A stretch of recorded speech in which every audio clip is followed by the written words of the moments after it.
Good evening, everybody. Happy Sunday and welcome to Blue Sunday here on the Jumper Punch channel. This is Bangkok Joe, obviously in Bangkok, and joining me as usual in our luxurious Melbourne studios is the one and only Mr. Vince Lochisano, former president of the Carltonians, life member, and Big Seba, the new addition to the team. What's going on, guys? How are we? We gave up. We gave up back, Seba. We gave up three first-round draft picks for Seba. That's it. And then he lives in some place in Melbourne where there's no electricity. Yeah, go work that out. Anyway, Jamina. How is everybody? Vince, how's your week been? Yeah, I'm well. Vince is frozen again because he lives in the United States of Australia. Anyway, how are you, Vince? You mean the socialist utopia in Victoria? That one too. Good to see that you gave Jacinta Allen a pay rise this week, Vince. Must be your recommendation. Yes. Money's not a problem in Victoria. We just keep borrowing it. That's all. That's it. Now, look, I've had a reasonable week. It's been 3 days since we lost the Hawthorn, so I've gotten over it. But, what can you say as a Carlton supporter at the moment? I suppose the end of the season just can't come quickly enough, I reckon. But Vince, more importantly, we lost Hulk Hogan and Ozzy Osbourne. I think that's bigger news. Rest in peace, Hulk Hogan. NWO especially Hulk Hogan. I loved Hulk Hogan. Didn't have any time for Ozzy Osbourne, but Hulk Hogan, yes. I think Ozzy was on autopilot for about the last 20 years. And it was on life support system for the last 25 years. How's your week been, Seba? My weekend's been well, Joe. It's been beautiful since Thursday night. We won't talk about your $1 million victory at Crown Casino last night. Oh, no. Yeah, we won't talk about that. We won't talk. Now I have to hand out money to everyone. Anyway. I've had a great weekend. Good to be back. That's good. Okay, let's get some formalities. Good to see our regulars are already tuned in with us tonight. We got Paul, LR. I like Wog Mama Matula. That's a great name. DC. Don't forget Bo Carlton, under the name Bocheck. He's the guy that hosts our new watch along type show, which basically a live coverage of the show of the game, and and also an important member of the emergency meeting crew. So, hello to Bo. It's good to see my fan clubs there, Paz. Don't worry. Yes, I'm here, boys. Good to see Paz. Peter V. Peter V. No Sam Booker shot this week. Jai, always good to see Jai joining us. Danny Finn. G'day, Danny. You right, Vince? You keep freezing. Rocco Moro from Western Australia. It's all right. Anyway. Okay. Do you want to mute me? Are you right, Joe? Mute me. I just did. Muted him. He's trying to talk. He's muted him. Right. That's all right. Let's get the admin underway. Vince, I will mute you. I know. Anyway, big shout out to the Sporting Globe, our sponsors. They're at Northland. If you haven't been up there, go up there. They are the supporters of the channel. As everyone knows, we are a social media company. So don't forget to like, share, and subscribe. Where is it? There it is. On Facebook, we're at Blue Sunday. And on YouTube, where all of you are now watching, we're at the Jumper Punch. And the one I just put up before, also sponsored by my company, Retired Working For You Tours. Don't worry about the war up at the border. They're using pop guns from what I hear. Anyway, I hope everyone up there is safe. All our viewers up there, all one of them. I do know one person that lives up there, Jeff. He's up that way, so I hope he's watching. Hey, before we get on to the show, there's just one more thing I want to point out to you guys. Now, it's in all the descriptions are in the link. Well, two things actually. So don't forget, next Sunday, Carlton are playing on Sunday afternoon. So Blue Sunday will be Blue Monday. Great song, great band. Ouch. So the show will be on Monday, but the boys will have their watch along. I suppose the watch along will be on Blue Sunday with Bo, and they'll also have the function at. Excuse me. I was going to say the jumper punch at Northlands there, where I think everyone knows the Spawning Globe. So they usually have it on a Sunday there. So don't forget to get up there. There'll be snacks and drinks at bar prices.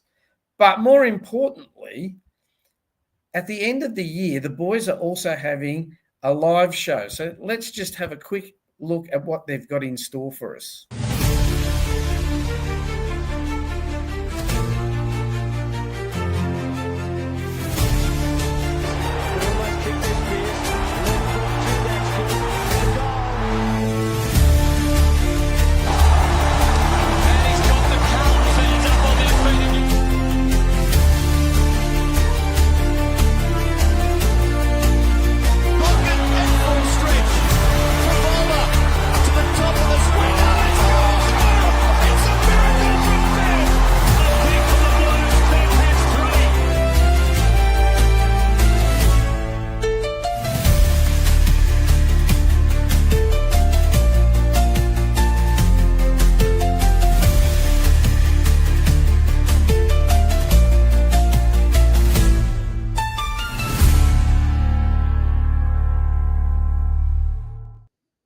Okay, so you saw all the details. August 30 at Howlers. Before, the boys only had Brad Pearce and Heath Scotland. And to Rocco's credit, Brendan Favola has now joined. So it'll be a great opportunity to greet the boys. I think there's going to be photo opportunities. All the details are in the description. $69, 8 courses, roaming around. You can talk to all your fellow Jumper Punch viewers. You can meet the boys from the 3 shows. And, I might even fly over for it. I'll see what I can do. Let's see what I can do in that Don't respect. tell us that. We'll get 50% of our bookings will cancel if you say that. Now we're holding. That's what I'm wanting. That's what I'm wanting. Anyway. Now we're holding you to it. Only joking. I'm sure there'd be a lot more women would attend, that's for sure. Oh, don't know about that. Hey, anyway, guys, we normally have a special guest that joins us each week, and he is waiting for us in the background. And I'm talking about the one, the only Mr. David Rees-Jones. How are you, David? I'm fantastic. Yeah, weekend down in Tasmania after Thursday night. I took off on Friday morning and had a reunion of the 1995 North Launceston Premiership down there. So, it was good to catch up with all the boys and all the guys I coached down there. And, it was a good weekend. I remember it vividly when you beat Clarence in the grand final in 1995. Yeah. They were coached by former Sydney Swans player Stevie Wright. Some of our viewers will probably remember him. He was a speedy little rover, but you got the better of him that day and held up the Premiership Cup race. Well done. Yeah, we stopped them winning 3 in a row, and they were the dominant team down there at the time. So it was good to get one on the board and one over them. What was the weather like down there, Reese? Cold? Wet? It was. It was wet yesterday, and it's always cold down there. But I actually got up this morning. I walked. I would have walked about 10K, I reckon, today. Walked around this morning over down the south seaport, and it was sunny down there this morning, so it was quite nice. And the beautiful city, Launceston. I love it. It's absolutely gorgeous. it was nice. So it is. Hey, as I tell you, we're got lots of exclusives here, and I've got a picture of the Carlton end of season trip as we sail into 2026, and all the rats are jumping off the ship. I think that's Charlie Curnow that's just landing in the water, followed by Jack Silvani. I think that's Orazio Fantasia up the top there, and I hope a few others join him. Anyway, before we go on, two things. First, the retirement of Sam Doherty. I know it's been done to death, but on behalf of all of us here at Blue Sunday, just a big thanks to Sam Doherty. Yeah. The adversities that he's come through, 2 or 3 knee constructions at Carlton, 2 bouts of cancer. It was a pity that they couldn't show a bit more heart on Thursday night, but I'm sure he would have played more than 170 games. He would have got to easily over 200. So thank you very much, Sam. And one that I thought the players were a bit the players and the club were a bit disrespectful. The death of Warren Ralph. Yeah, only played a couple of years, but still, he's played 21 games at Carlton, more than most of us, except for David. So anyway, condolences to Warren's family. I'm not sure whether he's left behind. Obviously, he's left behind wife and children and grandchildren. So anyway. I'll never forget his first game, Joe. Kicked 9 goals on debut. 9 goals. And we won by about 130 points, didn't we? Oh, we smashed him. I don't know how many points we won by, but he was absolutely dominant in his first game of football for us. And, then the wheels sort of fell off within about half a dozen games. Unfortunately, all of a sudden he struggled to kick goals, but he was with us for about 3 seasons, but only ended up playing, I think, about 21 games? 21 games. Yeah, but he kicked a lot of goals in those games. But 72. In Western Australia for Claremont and played in a couple of premierships for them as well. And he won First Division Tats Lotto. He did, yeah. So there you go. There you go. I think his missus left him not long after that. Oh my God, David. She probably did. So in other words, Warren ended up with 4th division. he got 3 in the sub. Anyway, hey Vince, there was a game on Thursday night. Take us through it. There was, Joe. Well, the final scores: Hawthorn 13-7-85 to Carlton 9-7-61. I thought the game was over at quarter time, frankly. 6-1 to 1-2. That was the quarter that really counted. And after that, they basically just kept us at arm's length. Whenever we kicked 1 or 2 in a row and looked like maybe we could fight back, they'd kick 1 or 2 of their own and get back to a healthy lead. So to me, it was a classic, put the cue in the rack situation, a lot earlier than most of the other games. And, look, we didn't get smashed in the end. It was a 24-point victory, which, by the way, I tipped that margin last week, Joe. If I might just point to that myself. I think that's wrong, Vince. We did get smashed. I'm sorry, but we got belted. Well, we did get smashed if you're watching the game, you'd say we got smashed, but all I'm saying is that Hawthorn just went easy on us in the end, I think. And the one good thing that came out of it was that Sam Doherty in his last game did manage to get a late goal and bowed to the crowd, and it was a good way for him to go out. But apart from that, I think really it was yet another largely insipid performance by Carlton, and in the end, we didn't have a lot to show for our efforts. Our goal kickers, Curnow kicked 2, Will White kicked 2, Doherty kicked 1, Mackay 1, Chera 1, Durden 1, and Motlop 1. And for Hawthorn, Gunston kicked 3, Kalshadir kicked 2, as did Lewis and Watson, and singles to Ginnivan, McDonald, Morrison, and Ward.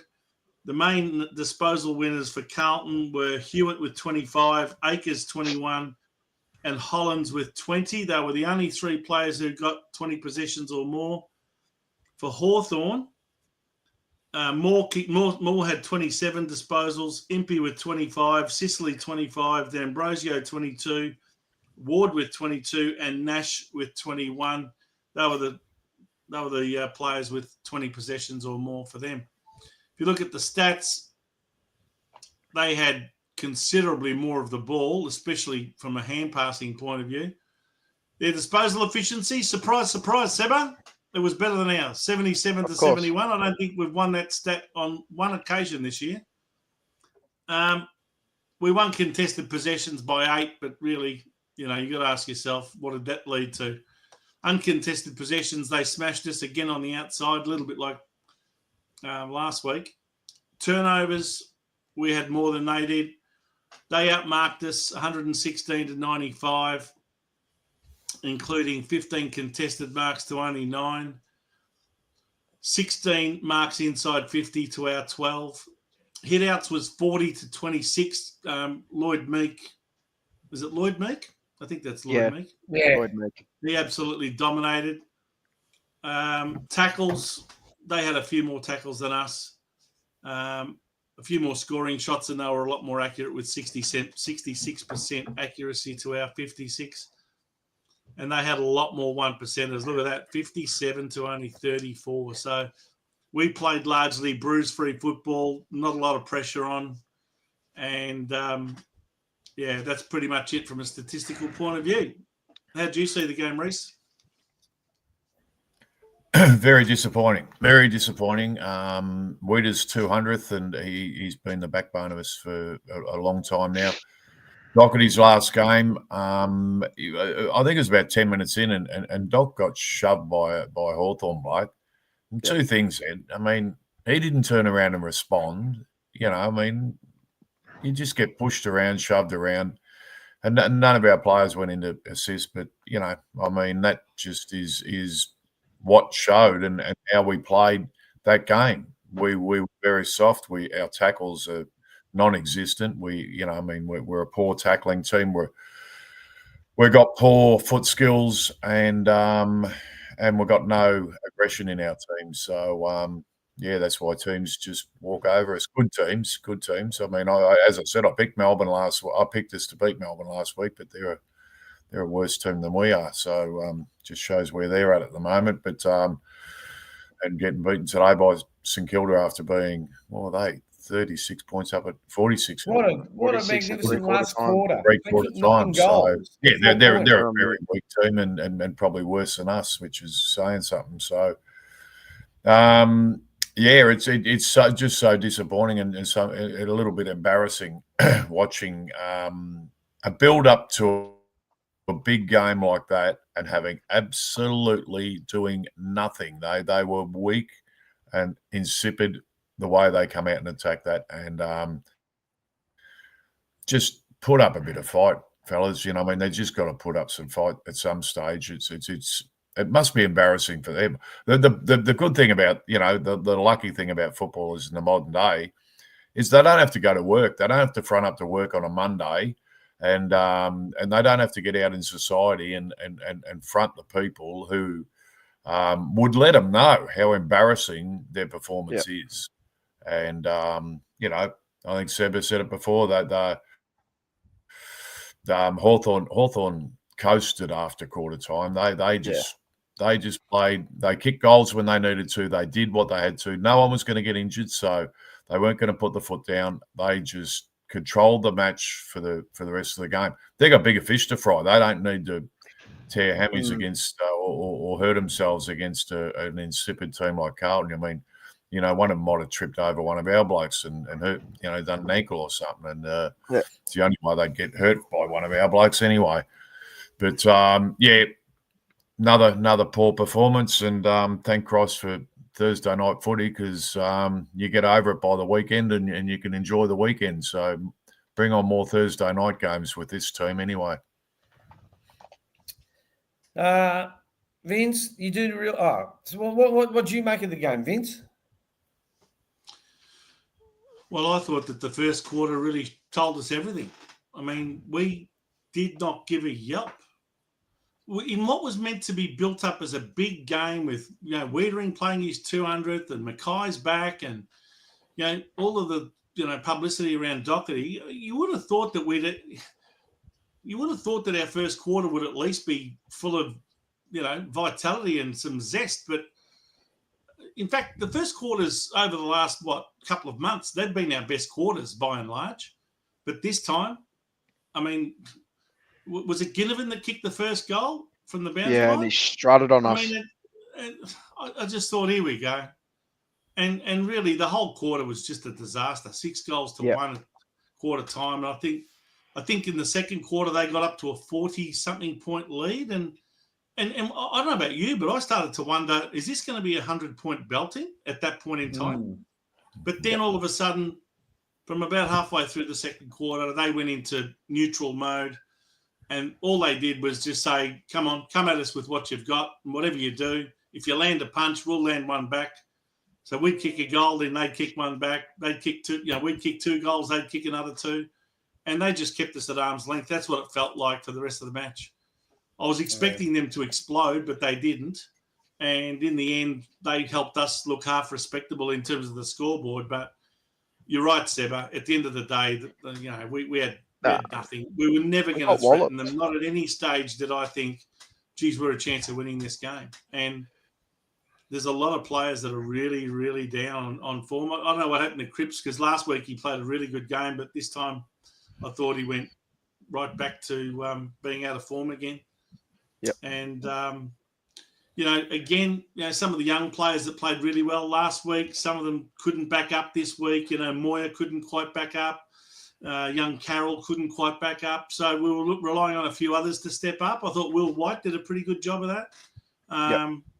And I thought Harry O'Farrell, and we'll go into our votes later, but I'll tell you right now, I thought he was our standout best on the ground. And I think that's where the future lies for us, in continuing to play guys like him. And hopefully he learns some good habits rather than learning from some of the players that are showing him bad habits. That's what I worry about in our forward line. There's a lot of players that have got bad habits down there, and you don't want guys like Ashton Moya to learn bad habits off players that are being lazy and not prepared to tackle and not prepared to do all the hard stuff. Anyway, that's how I saw it. But I thought the scoreboard yet again, for I don't know how many games I've said this so far this season, but I thought the scoreboard really flattered us. So that's my take on it. It's just echoing. I guess what you guys have said. It was just weak, gutless. Walking into the game, it's like you have no feeling anymore. Like I know what's going to happen. I know the outcome. I'm not going there getting excited, or you know what I mean. No, I'm not going there expecting anything. I knew what I was walking into. I knew we were going to walk into a Hawthorn team that were just going to get the job done, and that's what they did. They got their 6 goals in front, whatever it was, and they just coasted. That's all they did. That's all they did, and it just shows also the mentality of Mitchell compared to our coach. Subbing off John Newcomb because he wasn't happy with him. It just shows you the different mentalities in both teams. They were going at our players. They were picking on Doherty. No one was remonstrating. It's typical. It's typical Carlton, isn't it? It's typical of the whole year. Just gutless. They don't care about each other. You can see it on the field. You've got a club champion, Doherty. And another player, Jacob Wiedering, they couldn't even give a yelp for him. Didn't expect him to win, but it's disgusting at this point. There's nothing much more you can say. I can't wait till the end of the season. Big shout out to Lone Wolf Ant. When the pressure is highest, the lights are brightest, only the strong survive. Our club, he's meant to put Shide away. But anyway, thank you for your $5. Much appreciated. Hey, David, someone's asked, you still can't support Voss's coach. Do you think that he's copying a lot of the blame for, is it his game plan? Is it the players? You've played the game.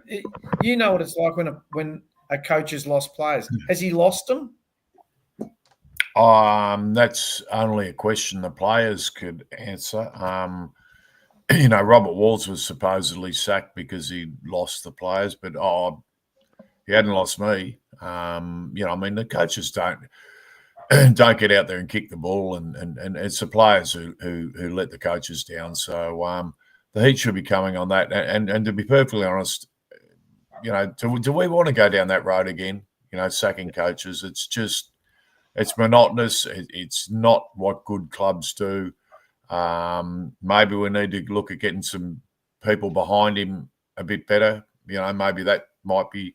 I think there will be a clean out of sorts, so which probably has to happen. But I don't think sacking Voss this year would be a good choice, and hopefully they don't do it because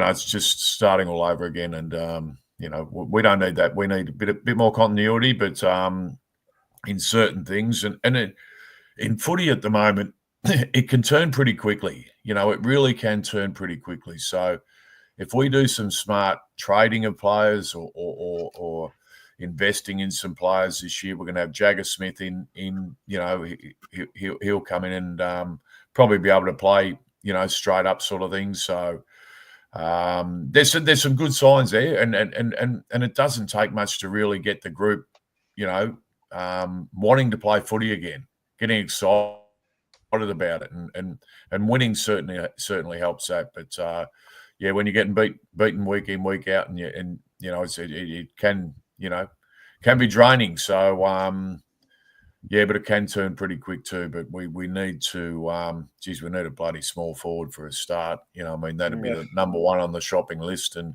get a good quality one. I was talking to someone on the weekend, and we had a chance to get Tom Papley, and why didn't we get him?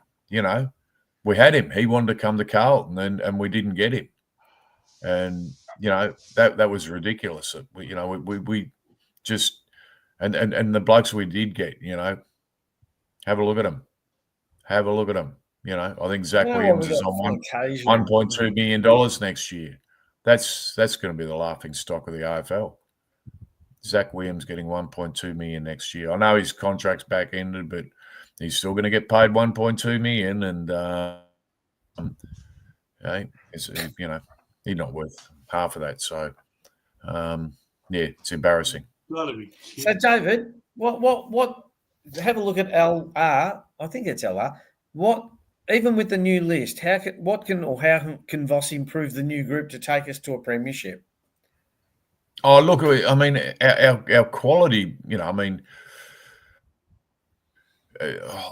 to know what's wrong with, whether Charlie Curno's been carrying something during the course of this year. I've heard, whispers on Blake Acres having a bit of a back problem.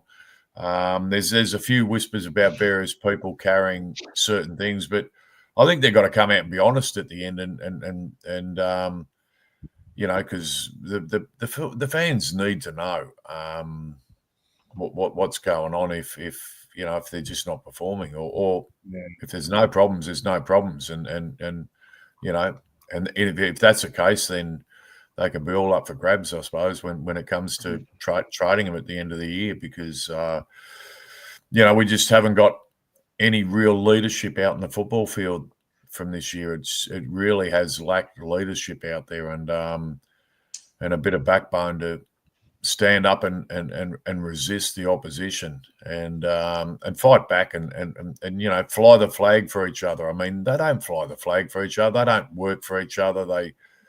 They're all running around trying to get easy kicks to get their stats up and get another game the next week. So they're not doing the little things well, and if they start doing that, and the rest will follow. The rest will follow, but they've all got to do it, and it's got to be from the Captain Cripper to the leaders, so-called leaders in the club, and it's got to be Harry Mackay, it's got to be Charlie Curnow. Put Walshy back in the team, and fit Walshy back in the team. That's certainly going to help us as well. Nick Newman might make some sort of difference too. Yeah, Nick Newman's a very good player. What, he finished third now Brownlow. Third now Brisson Terrace. So I don't think big shout out to Paz for the $5. Sorry, Sam. Big shout out for Paz. No, I didn't buy Sam Booker. I'm sorry. I've had a bit of a hard day today, but I promise, Paz, next week I'll do 2 shots of Sam Booker for you. Yeah, me and Mars have been speaking about this on the Sam Walsh thing. I've seen a lot of people saying, trade him and stuff. I don't think we can afford to lose a player of Sam Walsh's ilk. No. He has had his injury concerns, but also he has been played out of, I feel like he's been played out of position. We saw when he got played on that outside and got the outside footy, he played pretty well. So I think we need to return him back to why we drafted him for that outside run. And instead of having him in and under and getting 10 tackles a game, I want him to have 1 tackle a game and, getting more of the ball on the outside. But I don't want to, definitely can't afford to lose Sam Walsh, I think, personally. I disagree with that. I agree with Sandra. I think his body keeps breaking down, and I just think if we can get something decent for him, as David said a long time ago, everyone at that club is up on the trade table. I mean, is there anyone that you'd keep maybe Wiedering? He's like, and maybe Smith. Look, it's not saying that I wouldn't trade him or whatever. Like, obviously, if you're going to get, it has to be the right thing for him. But personally, you don't just trade him. Yeah, you don't just trade him. It has to be the right thing. But the only untouchable for me is Jacob Wiedering. Like, completely off the table is Jacob Wiedering. And it's not as if you're going to trade 6 or 7 of them. I mean, yeah, exactly right. Yeah, I mean, it doesn't work like that. It's you throw them up and you say who wants them, and then you make a deal, and you make a deal that works for us.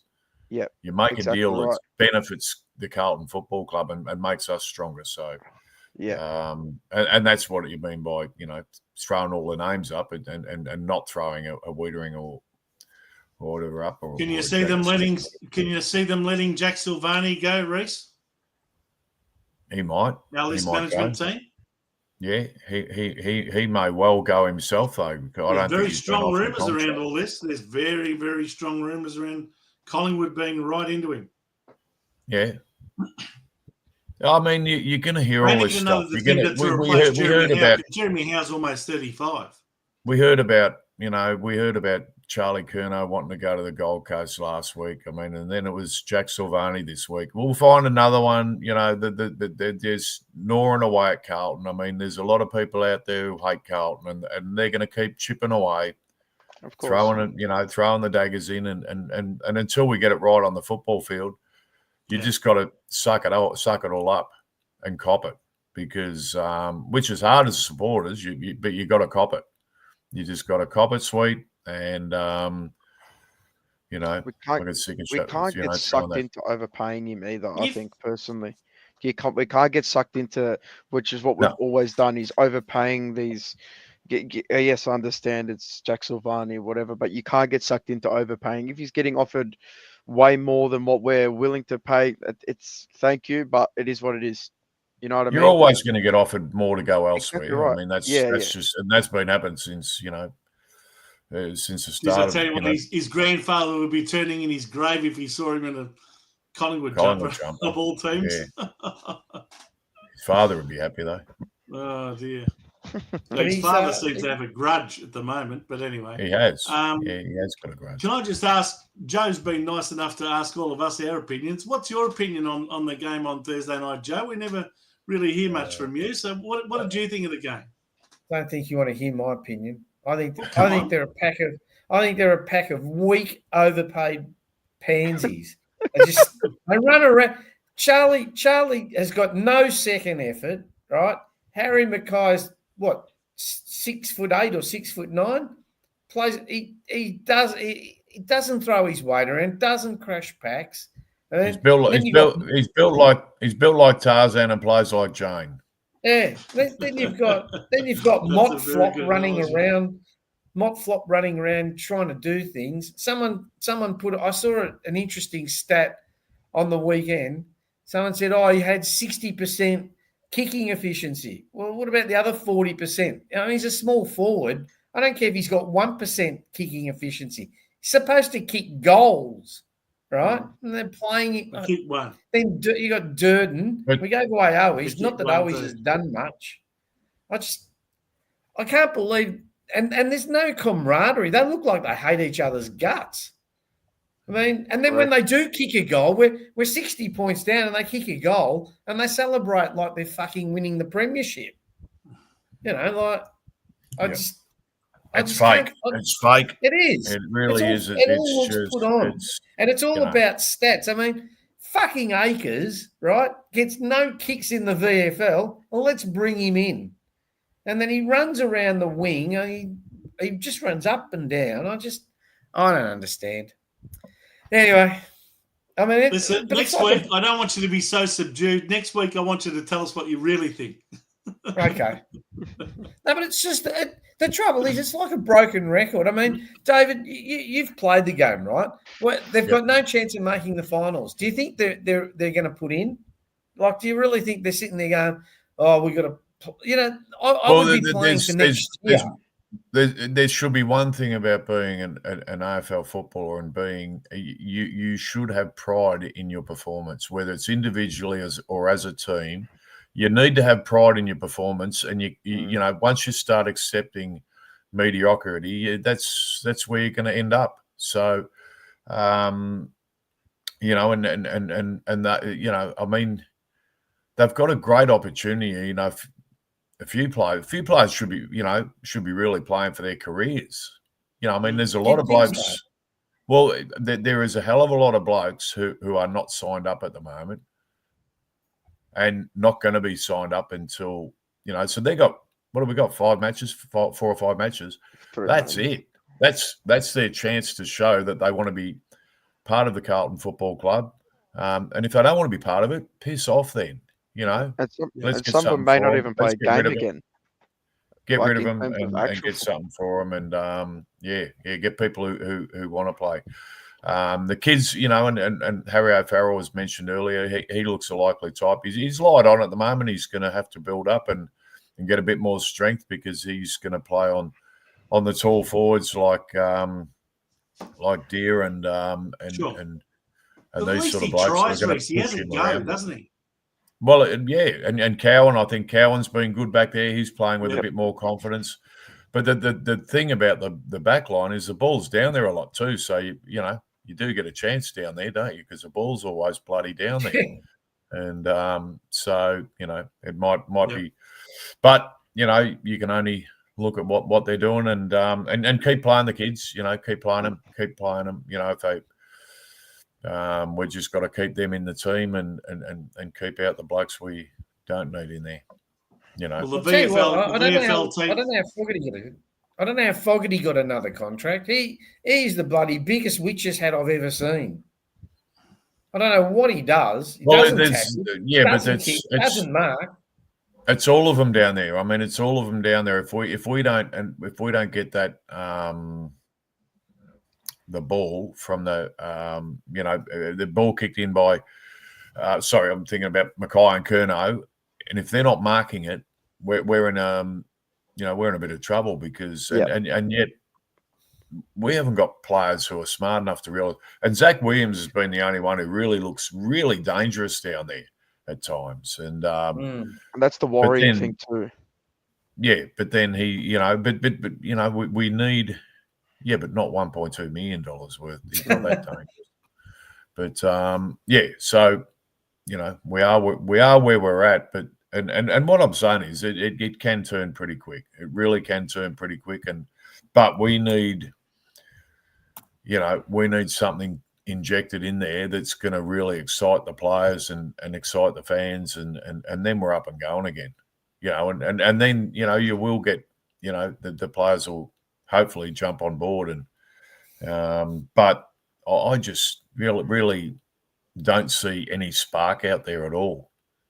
You just don't see any spark. You don't see any players running around trying to G up their mates and come on, getting them really up and going. And if you're ever going to get up for a match, I mean, I know you should be getting up for each match, but in the back of your mind, and I'm talking about Sam Doherty now, a bloke who's gone through 3 ACLs, testicular cancer twice. Got the most out of himself in every game he's played. Just a real champion of the Carlton Football Club for quite a while. And if you can't be inspired by him, what inspires you? Where does it come from? What's inspirational? It's going to push you and want you to go harder and tackle harder and put your body on the line and do those sort of things. So, disappointing, but let's hope things can change. I don't know how though at the moment. Yeah. I was speaking to Vince about this. Oh well, I didn't tell him about it, but me and Mars, we were looking over our 2017 playing list, right? And we just did a little bit of a deep dive onto it. So from 2017, and I want to know your thoughts, Reese, but from 2017, and you think of all the first round draft picks we had, we've only got 5 active players that are playing for us right now. Now, if you look at the past 3 flag winners, the Pies, the Lions, and the Cats have still got 10 active players. The Lions have 9, and the Pies have 11, in which 95% of them start each week. You know what I mean? Yep. And it's just and this is the thing. This is where I think it kills you. Like, we haven't been able to retain or develop, and it really shows. And I think this goes unnoticed with a lot of fans, that how we have not been able to retain and develop players. Like, from 2017, we've only got 5 active, and they're the really top end talent that just obviously they're all already the upper players from echelons. 2015 draft. Yeah, but then, Most of them were the players like Wiedering, Curnow, Mackay, and Jack Silvani. They're 4 of our 5 draft picks from 2015.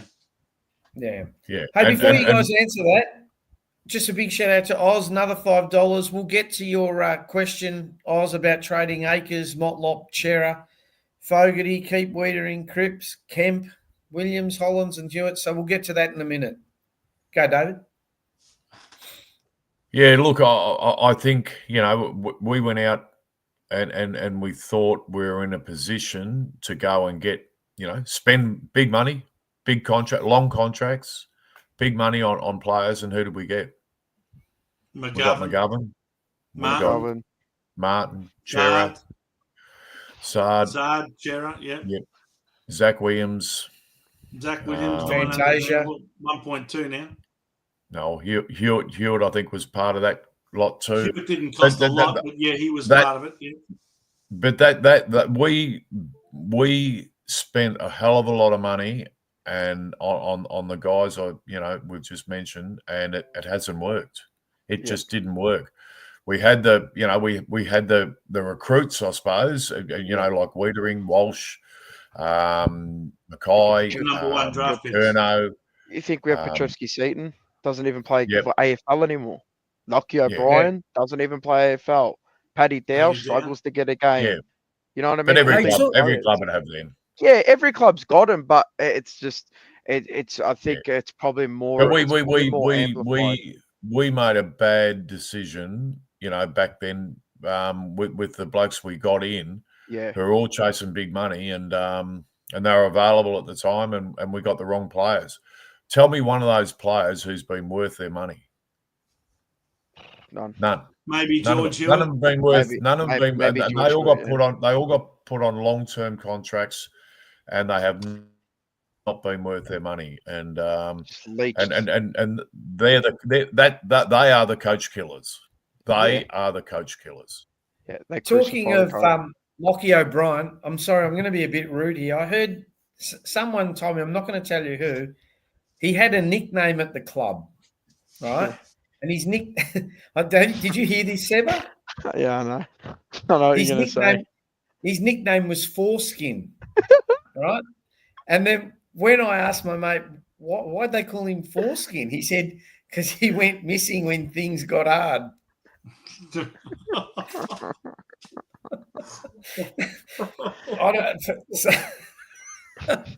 That was his nickname in his last season. I know.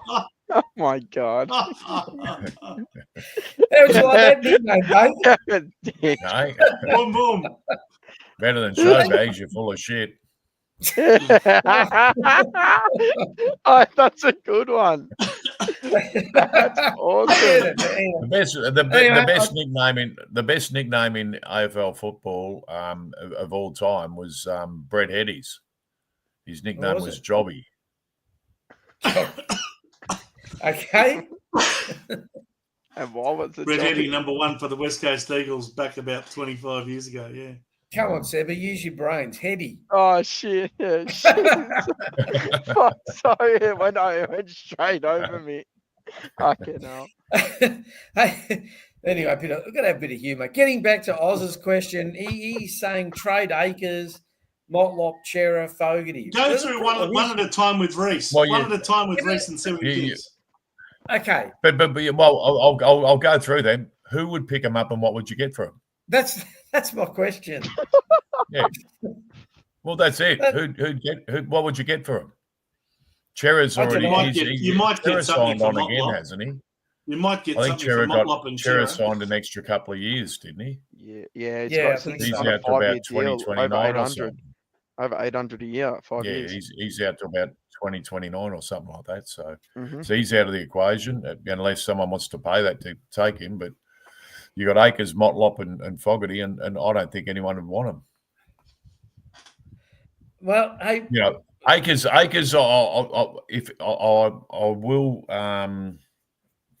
will with Akers say that I did hear that he has been carrying a pretty severe back injury all year, and he looks like it too because he's just not covering the ground like he used to. He was up and down the ground. Oh, Blake Akers. Akers. Yeah. Well, so why play apparently him? he's. Hey. Why play him then? He's been terrible. Because they've got no one else. They've got no one else. Yeah. Oh, I don't accept that. Anyway. If they're not up to it, they shouldn't play. We're delisting about 36 players, I think, at the end of the year, if we were on the committee. Eddie. Oh no, you throw the names up and you get deals, but that's the hard thing. I mean, you one of the interesting names on that list was Brody Kemp. Now, if St Kilda came back to you like they did last year when we could have traded him, take him. Would you go and do that deal, or would you say no, off the table? Take him. No one's off the table. No one's off the table. So so it all depends on what they offer us for him. But yeah, exactly. If they want, if they want him, you've got to win out of the. So you need draft picks. You need a player. Maybe there's a player at St Kilda we can get. So they got rid of Tim Membry. Remember, not long ago, and have a look what he's doing at Collingwood at the moment. So. I mean, they're in a similar position, so you could get a bit of value out of that if they were keen on getting Kemp for whatever reason. If they're still contracted, the bloke who won him the game today, he's going apparently. He's going back home. That? So Wanganu Miller. Yeah. Yeah, I don't buy all this. I want to go back home. And he's a gun. I'll tell you what, he's the one they should be throwing 1.7 million at, not bloody Tom McConnell. Exactly.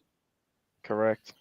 What did you make of the Collins game on Thursday night, Reece? Just quickly, what did you make of his game on Thursday and just generally in the last couple of months? Probably worth about 170,000 and not 1.7 million. I'd give him a tenth of that on what 10% deposit. Been playing. Yeah, hey, Reece, 10% on what he's playing. People in the chat keep saying, "What does Reece think about Elijah Hollands?" I don't know what you know about him, but he's not coming back this year. He's got to be done and dusted. I mean, that's a. Apparently, the club were told, he had some issues and had some real problems, and they took a punt. Once again, that they're taking punts on, and it's probably because of Ollie and they've tried to. But the worst thing about him is I was really looking forward to seeing him play this year. Yeah, had the talent. Really looking forward to seeing him play, and it's another one that just didn't work out, and it goes to show that there's not much discipline and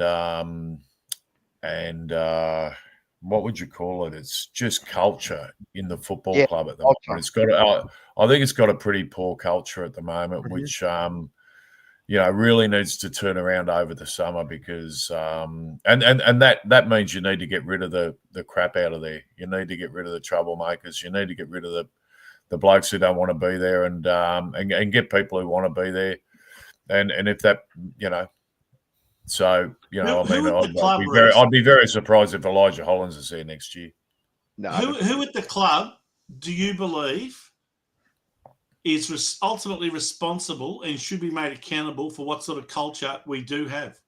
Is there any specific person within the football department or within the administration or at board level? Who do you point the finger at for setting the culture of the club and making sure that the right sort of culture is encouraged and developed and basically seen through all levels of the club. Well, the start of the year, it starts from the top, doesn't it? And we end up with bloody dick pics. Mm-hmm. Yep. That's what happened from the top at the start of the year this year, and it's just infected its way right through the club. So 100% agree with you. We've got to give Rob Priestley a little bit of time, and and obviously we're going to have Graham Wright come in. I think some big decisions will be made in the football department area, and they have to be. Anyone who's got football written in their title of their job or role down at the football club has got to be in danger of getting the sack, and I think Graham Wright will have good idea. He'll know what he wants to get down there and what he needs and the type of people who need to be in those roles, and hopefully some big moves are made. Can I ask you a hypothetical one? If Graham Wright decided in his wisdom to recommend to the board that they replace Michael Voss, would you still be right behind him and that decision? And would you be behind any football decisions that he makes at our club? Well, I think if Graham Wright come out with that decision, that Michael Voss, then I'd have to say that Michael Voss can't coach. He's not a very good coach. That would be if Graham Wright come out and said that. I think Graham Wright will come out and say Michael Voss can coach and he's going to be able to coach, but we need to get better people around him and behind him. And I think that's going to be more the case. And then I think we need to go and look at there's some premiership coaches out there who are doing nothing at the moment, who we could get in behind him and some real good football people. And I just think we've had the same behind him at the moment and nothing's changed. So there needs to be some change there. I've got a question for you, Reese. I think someone said it in the chat earlier as well. I think Lana's mentioned it as well. Jimmy Bartel coming in as well as a head of football. What are your thoughts on that? I don't know if we've spoken about it in the past couple of weeks, but well, that's it's up to whether Jimmy Bartel wants to do a role like that. I think he's doing a fair bit of media work at the moment, which is a hell of a lot easier than taking on a paid job at Carlton. And if he was to come in. Well, that's what I mean. I mean, if you're Jimmy Bartel and you're weighing up going to a team like Carlton in the situation we are right now, or sitting talking on a microphone and getting paid probably more than what Carlton's going to pay me. So I know what I'd rather be doing. Talking, talk back on a radio station and then giving your opinion rather than actually having to make the bloody hard decisions and doing stuff. So funnily enough, though, Reese, it'll be hard. I mean, it'd be a great challenge for someone, but did you know that Jimmy Bartel was actually on the board of the GWS Giants at one stage? Yeah, he might still be on it, is he? Or no, I'm not sure about that anymore. He also helped Brisbane's football department as well. He helped with their cultural situation too. Yeah. Hey, Vince, I wanted to ask you on your cultural thing, haven't we got a director of culture? No, there's a director who specialises in people and culture, which is David Campbell, who's from a company called Egon Zender, which we've often used to find our next coach time and time again. Interestingly, though, when they decided 4 years ago to sack David Teague and get a committee together to appoint the next coach, or to at least come up with a recommendation, he wasn't included on that subcommittee, and yet he's a director on the board. It's apparently specialising in people and culture. So what the hell he's doing on that board of directors still, I have no idea. If anyone can answer that question, I'd love to know. Because as far as I'm concerned, he's useless. But the board must agree with me because they didn't even put him in that subcommittee, and yet he's meant to be a specialist in people and culture. Well, I don't know. But what does our strategic plan say about culture? I'd be interested to know. I haven't even seen it. It doesn't.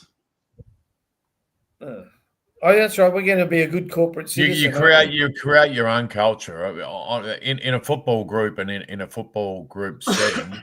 You create your own culture there, and that is created by the leaders and the players, yeah, that's that's huge. In when you came across from the Swans, Reece, when you came across from the Swans in 85 or at the end of 84, start of 85.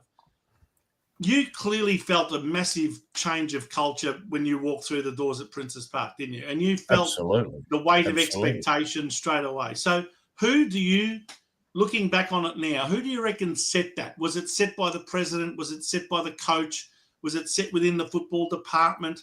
Was it something that was lived and breathed within the football team?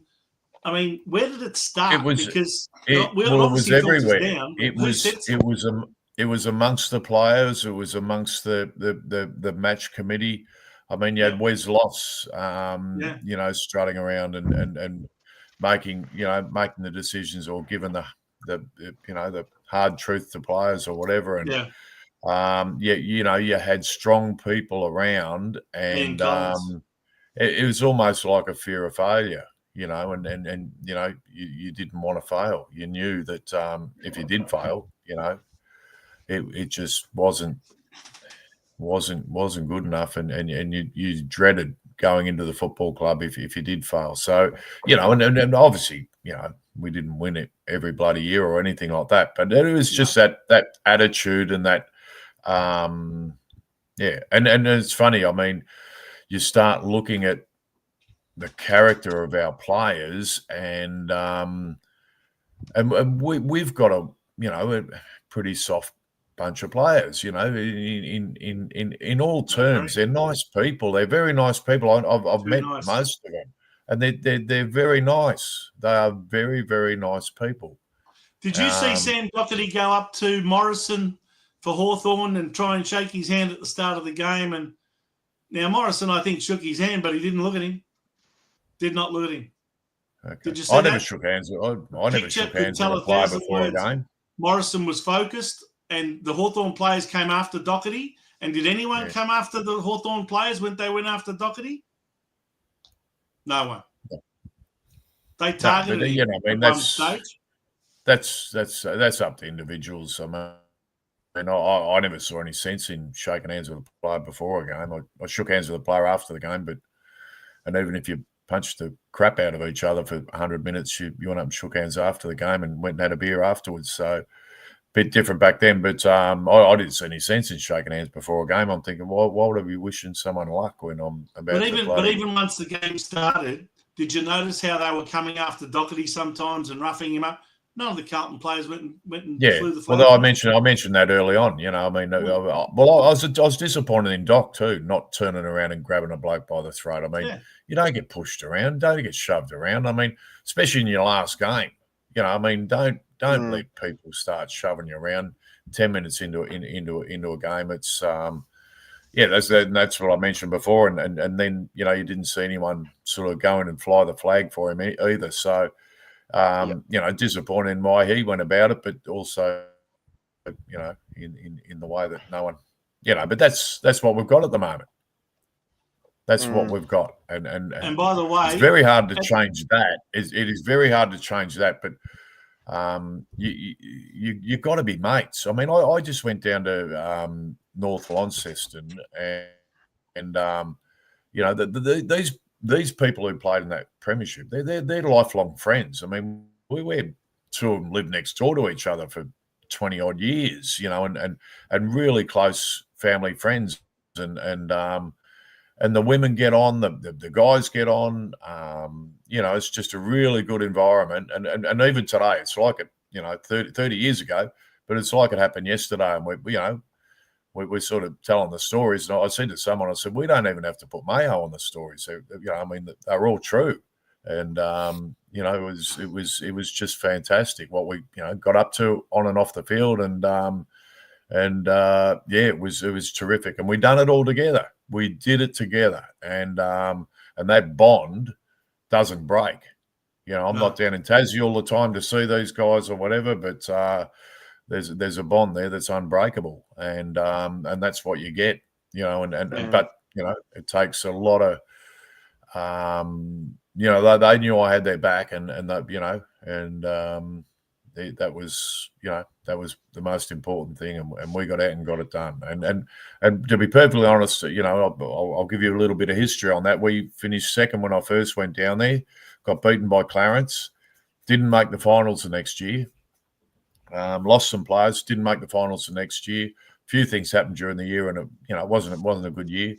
I think some on the committee wanted to get rid of me and as coach and get someone else in, but we ended up getting rid of those blokes off the committee and lost a few. We lost a few more players, but we got some locals who just come and did the job. They just did what they were told, and they, and we were warriors out there. We just went and got the job done week in, week out. We got beaten once during the whole year. Never got picked by one of the experts down there to play finals, and got beaten by under a kick in one of the last kicks of the day against Burnie, that was, and won every other match, including the grand final. And that's that's coming from, so it can turn pretty quick, but you need the right people and the right attitude, and you can do it. Hey, David, some of our viewers are asking, are you mates with Dennis Banks? I am actually, yeah. I speak to Banks every now and then, and he's a good bloke. Funnily enough, we both share the same birthday, so we're both born on the 16th of June, which is interesting in itself. So yeah. Well, there you he's go. A little bit older than me, but yeah. But yeah. Okay. Final words on Saturday's or Thursday's game. I'll start with you, David. Yeah, look, just a bit disappointing. Well, very disappointing, especially early that first quarter when you thought Carlton might have shown a bit of fight and come out, in to do something for their mates. And that really showed where we're at, sort of thing. So, disappointing, embarrassing in some ways, but that's just the way we've been all year, and the lack of fight we're getting shown. Look, I'm happy they're playing kids at the moment. I'm glad we're getting some games into the young blokes, and I've been calling for that for a long time. So let's hope we can get a few more games into these young kids, and they can go in and have a positive pre-season, and with and certain things are going to have to happen in that football department across our list as well. So it needs to be shaken up. It needs to be shaken up in a real big way. And they might play Harry Lemmy one day. Vince, your final thoughts? I think they will now, will they? No. Don't know. How can they play him? Where are they going to put him? He won't play. He won't play. And they'll probably trade him to South Australia and he'll become a star. Vince, final thoughts?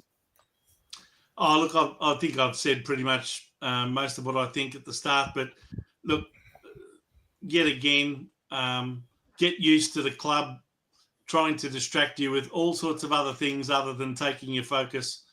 Well, basically, they're trying to take your focus away from the fact that this has been a disastrous season, and they're trying to sell hope in all different sorts of ways at the moment, mainly via the young players that are showing good signs, and that's what's giving Carlton supporters hope for the future. But there needs to be some massive, massive changes and a massive shake-up at this club if we're going to have any hope of experiencing success within the next decade. And I know that things can turn quickly, and I hear all of that, but you've got to have the entire organisation has to be set up for success. If there's one part of that organisation that's lacking, yes, you can fix it quickly, even if it's just, the list management side of it, get that settled, and then all of a sudden you can go like a rocket. But I don't believe that you can turn it around that quickly when just about every facet of the club, from a football department perspective, is so severely lacking. So that's the Vince. That's the situation. I mean, it's every other part of the football club's ticking along nicely except the football side of it. So, and that's the most important part of it, in so many ways. But that's and that's where Graham Wright hopefully will have some answers or some solutions. So let's just sit back. I mean, he's not far off coming in, and let's see what happens because we I mean, the football club in general in every other area is the best ever sort of thing. It's just it's flying, but the only part that's not is on field, and so I think we need to cool ourselves a little bit. I hear you, and I agree with you, but I also really hope that he is going to be allowed to implement pretty much everything that he believes has to be done, because he's the man in charge. He's the CEO from now on, and in I think 2 weeks he officially takes over. But when you're the CEO, you're the number one man in charge of the entire operation of that football club. Yes, the board oversees. So why don't you think he'll be able to? Why don't you think he'll be able to do his job then? Because so many others haven't been able to. Who? Oh, where do I start? Cookie's been able to do his job. Yeah, you reckon? Cookie's not a football type. That's not his specialty, but and that's where we've been pretty good. So I think. I just think, we need to cool our heels a little bit and just let's see what happens in the next month. All I'm saying is that you would hope that all of the influences, the benefactors, the rich, powerful interests that, even decide who's going to go on the board, that they just stay out of the way and let Graham Wright do what Graham Wright thinks needs to be done. That's all I'm hoping for. If he's allowed to do that, then we've got half a chance. Well, I don't know. I mean, I met Rob Priestley a couple of times, and he seems like he's fairly genuine. I don't see that sort of happening, and I think Graham Wright will be given a full rein to go and do what needs to be done. I couldn't see any reason why wouldn't they? I'm just questioning you because I can't understand they've interfered so often in the past. Why wouldn't they? They have. Who are you worried about then? Who's going to interfere? I'm telling you that there's been CEOs and there's been decisions made with the interference of all sorts of people, board members as well as other people who have great influence over the board, and they have often stuck their noses into what's going to happen and what's not going to happen. And I just don't want to see that continue anymore. I hope that under Priestley that they are going to allow Graham Wright to do what he's meant to be there for. If that happens, then we've got half a chance of having a successful football department. If not, then Graham Wright's hands will be tied like so many others. But anyway, let's see what happens. Well, I don't think he'd hang around then if that was the case. I don't think he'd stay there. If he's not allowed to do his job the way he wants to, and if his hands are tied, and if there are other influences interfering with him as to what he wants to do, I agree with you. I hope that he actually resigns and says, I can't do this job. This is what's going on at Carlton. I'm not going to work under that sort of under those sorts of circumstances, because that will expose once and for all what has often happened at this club more often than not. So I hope this time they lay off him and let him do his job. Okay. Seba, final thoughts? As you look like someone on Squid Games? Thank God it's over. Thank God it's over. Yeah. It's not over. It's not over yet. We're until round 23. Yeah, I know. That's the thing. Can I just ask one last question of Reese? When they cheered Sam Doherty and Jacob Wiedering off the ground, we saw Harry Mackay and Mark Pitnet cheer off Wieders. Yep. And we saw Paddy Cripps and Kate Simpson in a Hawthorn tracksuit cheering off Sam Doherty. What were your feelings about that? What did you think of that? Did you like the look of that? Fantastic. Or did you have no issue with it? Absolutely fantastic. I mean, put it this way. I mean, they go back. They probably, they go back a long, long way and played a lot of. That would have been organised well before the game. So that would have been done, and Simo might have even. Doc might have even asked whether Simo, whether he could be one of them. So that would have been organised. So that was fantastic, and that just shows that you can go out there and punch the shit out of each other, but you get off the ground and what happens out there stays out there. And it could have been Cade Simpson who was saying to the Hawthorn players, get out there and rough him up and get into him. So, and I wouldn't blame him doing that either, but that's his job. So, so you didn't have an issue with Mark Murphy? It was fantastic. So you didn't have an issue with Mark Murphy and Cade Simpson carrying Bryce Gibbs off the ground in Adelaide when we lost to Adelaide Crows? No, why? When he retired? Okay. I haven't seen that sort of thing until about the last, probably the last 10 years, you'd say. Before that, you would never see opposition people helping to cheer. Because you live in a woke society. Right. But no. They've always lined up. I think, in close friendships and it's probably the crossover of players and coaches and everything else a bit more now than what it was back in the black and white days. Where the Carlton people that have Carlton, coaching staff, they wouldn't have bloody people from other clubs. They'd have their own people and always have their own people. And it's a controversial one. I've heard a few different opinions about it on both sides of the fence. Some people couldn't stand it. Some people thought it was terrible. I don't agree. Don't agree with what? I don't agree with him cheering off Doherty. I mean, I understand that they're mates. I understand that they're close mates, whatever. But I believe that it should have been just Carlton players, and I don't even agree with Jacob Wiedering getting cheered off. To be honest, personally, I don't agree. No. He shouldn't have been cheered off. What should be the minimum games for a cheer off, Reece? 250? 300? 200? 150? No, I think your last game should be the only time you cheered off. Yeah. But this is your last game. That's it. And then you can choose who you want to, cheer you off, sort of thing. I don't know what, but I mean, to be perfectly honest, if the Carlton people were smart, they would have been home halfway through the second quarter anyway. So you're getting cheered off in front of bloody Hawthorn people. You know what though, Reece, the people.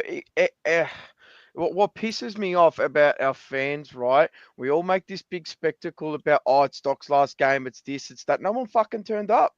The crowd numbers were fucking fraudulent for starters. There wasn't 51,000 there. There's no chance in hell that there was 51,000 there. Right? It's a Hawthorn home game. Yeah, I understand that, but even in our Carlton they've got a section, big membership. there's someone there. Yeah, but even their supporters weren't even there. Even their supporters weren't even there. Yeah, but it's a Thursday night game too, and Thursday night is not a big. It hasn't been a big big game for crowds. It's a TV match. It's a TV game. It's not for the crowd. I don't care. But we didn't struggle to pack out a Thursday night at the start of the season. That's for sure. Yeah, but what's that round one or whatever? I mean, 6 months. Yeah, I understand that, but it's not. That's that. But anyway, I can tell you, the AFL do not care 1 inch about how many people go to a Thursday night game, because that is primetime television, and that's what's paying for the game. Yeah, agree. The money. I think one of the things Seb is trying to say, Reece, is that the official crowd numbers recently have been, in the opinion of the majority of people who are actually at the game, grossly inflated compared to what looked like 10, 15,000 less, including 40,000 last week against Melbourne, which looked more like 25. Oh, no. I was there last week. No, there would have been 40 there last week. You sure? Yeah. You sure they didn't include all of those? It does. 40,000 looks pretty well empty. It's the G. Normally. Hey, Reece, being purple, thanks for your $5. Wants to know, did you ever play in WA for Carlton? Absolutely, he did. Yeah. Look, Vince, you're not David Reece Jones. I remember him playing for Carlton. It's David Reece Jones. I played quite a few matches in West Australia. What was? I don't know. Being purple, I think he's obviously a Freo supporter. Did you play? I didn't play against Freo. No, I didn't play against the Dockers. No. Just the Eagles. Right.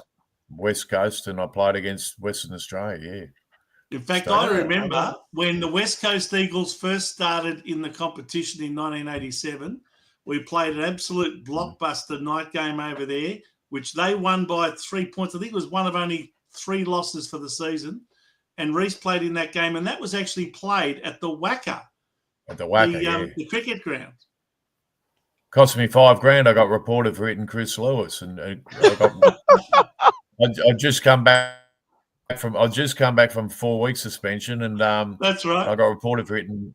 And the West Australian Tribunal, instead of rubbing me out, they fined me $5,000. How hard did you drill him that day?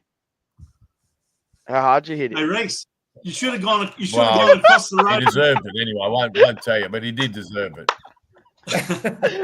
Just pulling your leg. You should have gone across the road from the Wacker to Gloucester Park and back the other Chris Lewis, the driver in WA, the number 1 driver at the time. You would have made a fortune.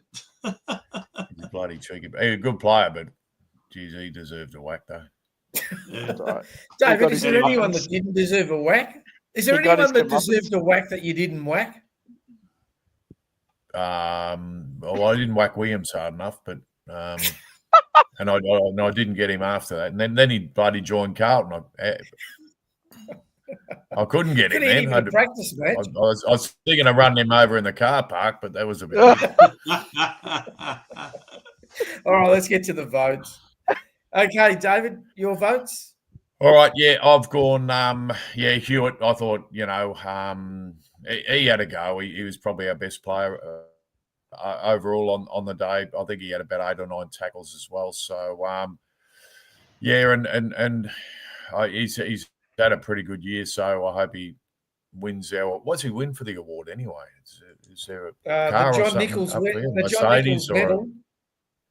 I don't know. No, I'm just for our award, the Blue Sunday award. Anyway, so 3 votes. 3 votes to Hewitt. Yeah. Harry O'Farrell, I've given 2 to, and I honestly just could not come up with a 1 voter, so I gave it to Ollie Hollands because I reckon he ran as far as anyone on the night. So I think he's pushing himself the whole time. He never stops running. So and he tries pretty hard. So that was about the only reason why he got 1 vote. Vince? Yes, as I said earlier in the show, I gave Harry O'Farrell my 3 votes. I thought he was our best player, and I really admired the way he went about his game. And the thing about him is, even if he makes a blue, he doesn't let it get the better of him. He just goes in again for the next one and keeps trying his hardest. And I thought he was outstanding on the night. George Hewitt, I gave him my 2. I suppose. 25 possessions, and he also laid 8 tackles, which I thought was excellent work for the night. And I actually gave Sam Doherty my 1. I thought he was one of our better players on the night, in fact. And a little bit of a sympathy vote there, but he also kicked the goal and never stopped trying, and certainly left it all out there on the field before he played his last game. So so they were my 3 votes. Before I give my votes, I've got to have a big shout out to my fan club, Paz and Scotty Tompkins. Love you guys.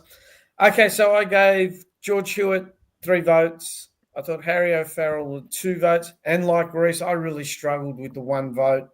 I thought Nick Haynes, from where he's come from round 1, where I thought, this is a disaster. I think he's held up pretty well on the number 26 jumper. Maybe he doesn't whack as many people, but I'm looking forward to Harry O'Farrell when he fills out a bit, David. I think he might be a very good defender to help Jacob Weedon. Yeah, he will be. He's looking very, very assured, and he's gonna learn a lot over these next 4 or 5 weeks. So so I'm looking forward to what he can build up over another pre-season and build his body up and. I'm very excited with the young boy, and hopefully he goes well. Okay. Seb, I know you haven't been in the votes, but next year we'll get you. What your votes on Thursday night? Mine would have been O'Farrell for 3. Will White for 2. I think he played very, very well on the night. He showed that he gave a fuck.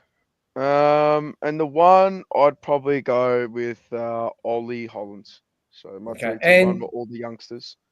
Seba, you have a fan. Bo has given $10. This is for your Tomorrowland ticket for next year.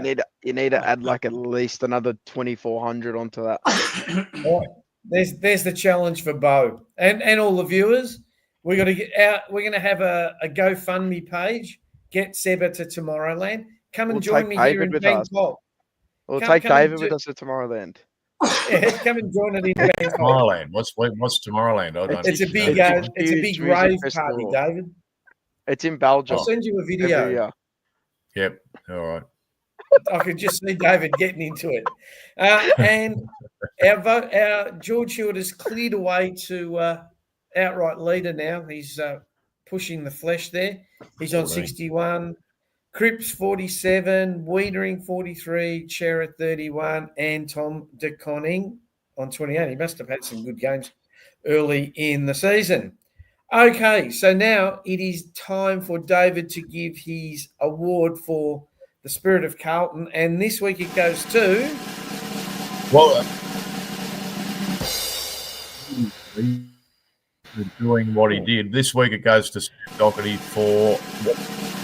in retiring, and so I've given it to Sam Doherty for retiring, and given a young kid sometimes you got to know yourself when it's time, and too many footballers don't know when their time's up.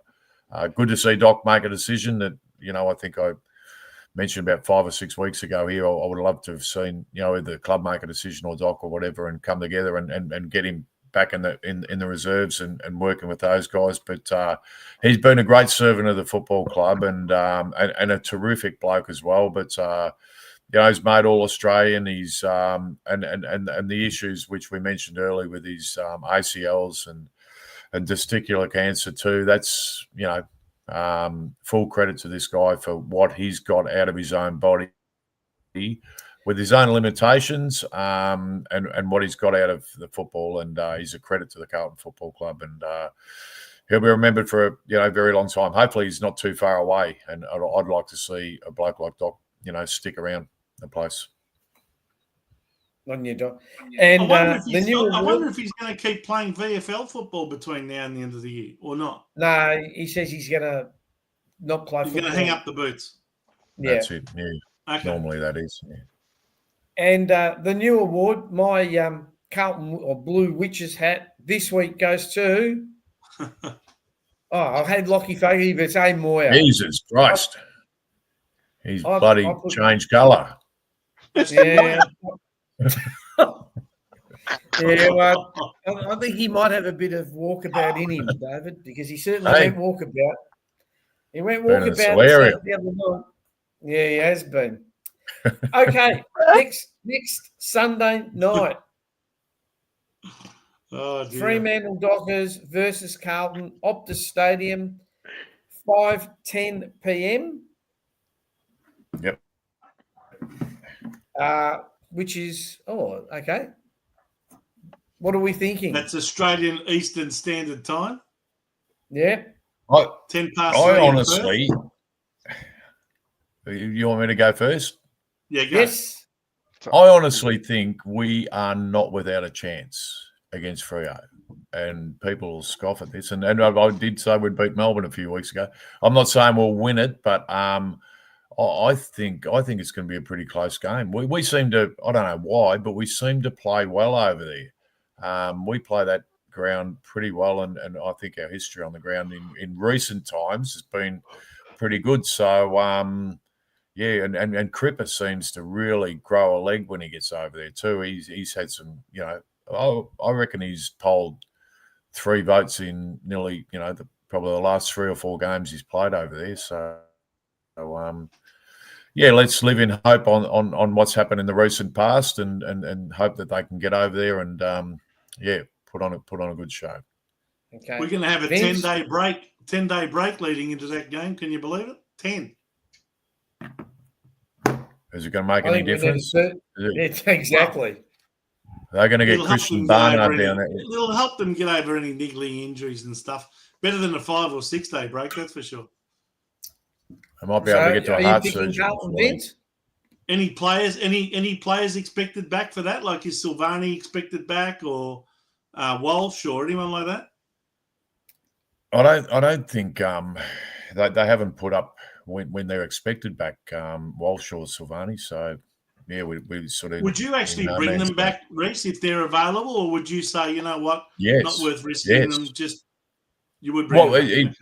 Yeah, no, sorry. It really depends on whether they can re-injure. I mean, you wouldn't take a risk with them. But if they're right to play, they bloody oath, get them back in there.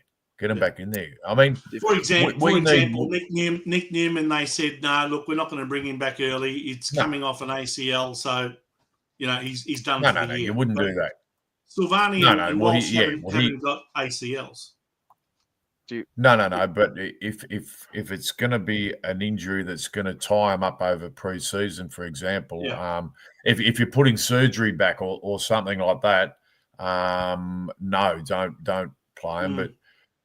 But you need to go into a pre-season with a bit of momentum and a bit of confidence. You don't want to be limping in with unless you just put them all out and get them operated on, get them fixed up so everyone's ready to go at the first training session, and then you get a bit of a head start on the opposition. Do you want an injury update as of the 22nd? I've got it up here. Oh, yeah. Yep. Tell us. Sam Walsh is TBC. Silvani is TBC. McGovern is TBC, and Fantasia is TBC. Well, that tells you nothing. Yeah. What's the surf report at Margaret River like for Charlie? Pardon? What's the surf report for Charlie? He wants to know the surf report. Margaret River. Surf report cracking, and he's likely to request a trade. Okay, thanks for that. That's right. By the way, can I just say a big hello to Mick Marcucci, who just asked everyone to like the show if they haven't already done it so far tonight, because we've got about 150 live viewers, but only around 50 likes. There you go. So if you haven't done that yet, costs nothing. Do the channel a favour and like the show. Yeah, it costs nothing. And here's a question for you, Seba. Is Kerno riding his bike to Perth? Yeah, he's got a tricycle this time, though. I thought he might get a penny farthing. No, he's got the tricycle this time. Okay. So Seba, what's your thoughts on next week's game? I don't think we will fare too well. I think Freo, obviously, they have to win, and they'll be wanting to win this by a fair margin just to pump their percentage. Because if it comes down to it and they end on points, same points with some of the others in the 8, percentage is going to play a factor. So, yeah, I think that they will win comfortably. Have you got the tips there, Joe, to put up? Or? I have, and I think Carlton will smash Freo this week. Absolutely smash them. You need to catch up. That's what. I can't catch up, David, because there's only 4 games left. There's only 4 games left. Okay. No, I think it'll be a close game. So I think, tune in. You never know. No, to be honest, I don't think we'll win, but I don't think we'll get killed. I really thought at quarter time, like against Hawthorn, I just thought all I can say is I think we're going to get the same shit, different team next week. Yep. We'll like on Friday night, or Thursday night, we lost it in 1 quarter. So the first quarter, they kicked 6 goals to our 1, and we never, as David will tell you, it's bloody hard to play catch-up football. So, and I think the same thing's going to happen on Sunday night. Either the first, second, third quarters, they'll kick 5 goals to our 1. Did you notice though against Hawthorn, in every quarter, Hawthorn got a goal within the first 30 seconds. So it just shows how switched on our players are. Anyway, David, that brings an end to your part of the show. We really appreciate Thanks, guys. You just come back Thanks, David. Appreciate it, mate. So we're not on. What are we not on next week? But Monday, are we? Monday next week, I'll get to you, and Monday, we'll get Are you heading over to Perth at all? No. It's just too hard a Sunday night game. So no. If it was a Saturday game, I would have gone, but no. Okay. Well, thanks, guys. Thanks very much, and we'll see you next week. Right, no worries. Talk soon. All the best. There, mate. We really appreciate having David. He gives us a good insight. He's a legend, Vince, are you saving up for the Vincano? Yep. Oh, good. Let's go, Vince. Okay, let's race through them, shall we? Last Thursday night, a big mismatch. This whole round of football was just incredible mismatches all over the place. It's amazing how the better, I suppose, the top 9 teams on the ladder are so much better than the bottom 9 teams. But anyway, the Bulldogs 22-11, 143, smashed Essendon 7-8-80 by 93 points. Essendon now are in the bottom 4. And the Doggies still 1 game out of the 8. The next game was an incredible Jekyll and Hyde type game, wasn't it? Sydney got a lot. Well, I can't even remember how much I think they were almost 40 or 50 points up on Giants. About 35. I think they were about 36 points up. Yeah. Was it? Okay. 35, 36. The Giants turned that around. I think they kicked 9 goals in the third quarter and turned it all around. 15-12, 102 to Sydney, 8-10, 58. And if there was ever a hope of Sydney making the 8, that's been shot to pieces now. And the Giants go on their merry way. Vince, what did you think about Toby Green telling Papley he was fat? Apparently he's going to be reported for it. You know what? If we're going to start reporting people for saying that, well, just goes to show you how pathetic society's become, or the AFL's become. Gold Coast Suns, what a big performance this was at home against the Brisbane Lions. 20-10, 130, defeating the side that's probably bullied them in all of these Q clashes over the years. Brisbane Lions only 9-10-64, a big 11-goal victory to the Gold Coast Suns, and they're back in the 8. The Dockers in the Western Derby, 18-18, 126, probably should have won by more than 49 points in the end. The Eagles only saved by accurate kicking, 12-5-77. Otherwise, that one could have been a really ugly result too. But when you look at ugly results, here they are. Geelong, 22-18, 150, with Jeremy Cameron kicking half of those 22 goals. That's right, he kicked 11. To North Melbourne, 7-7-49. I think Jeremy Cameron beat North by about 4 goals on his own boot, didn't he? Mm-hmm. Then you've got the South Australian showdown between Adelaide and Port Adelaide, and this was the biggest margin, I think, in the history of all the showdowns. 20-13, 133. Port Adelaide didn't give a yelp. 5-5-35 in Ken Hinkley's last game as coach in a showdown. Then today, Richmond weren't totally disgraced, I thought, today. I was expecting a far bigger margin than this, but Collingwood, they're just going through a bit of a trough at the moment. They did win the game by 6 goals, 13-15-93 to Richmond 8-9-57. And the last game, my goodness, Melbourne in front by 46 points at three-quarter time.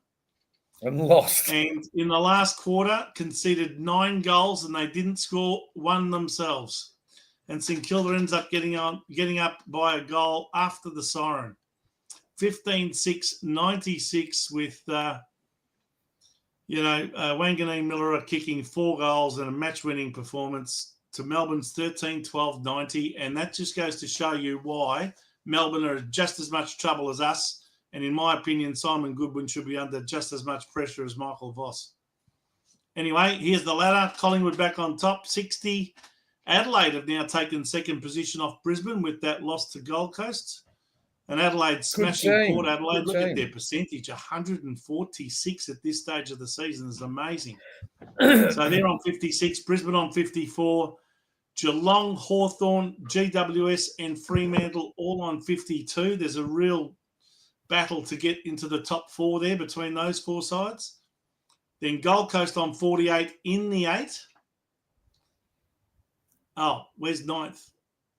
Oh, sorry. I cut it out. you cut it out. 9th is the Western Bulldogs. I can tell you that they're on 44. Yeah. Sorry about so that. They're one game out of the 8. And then you've got Sydney on 36. Their finals chances are shot. So is Port Adelaide on 32. Carlton on 28. Melbourne 24. Joined now by St Kilda on 24. They go up the ladder by one notch, and Essendon drops down to the bottom 4, also on 24 and a very poor percentage. Richmond on 20. North Melbourne 18, and the West Coast Eagles bringing up the rear as usual on just 4 points. Gee, Richmond are doing pretty well for a side that weren't going to win a game. Yeah, they've got 5 wins up, so that's pretty good for them. Yeah, I don't know. Anyway, it is now time for what everyone in the chat has been waiting for.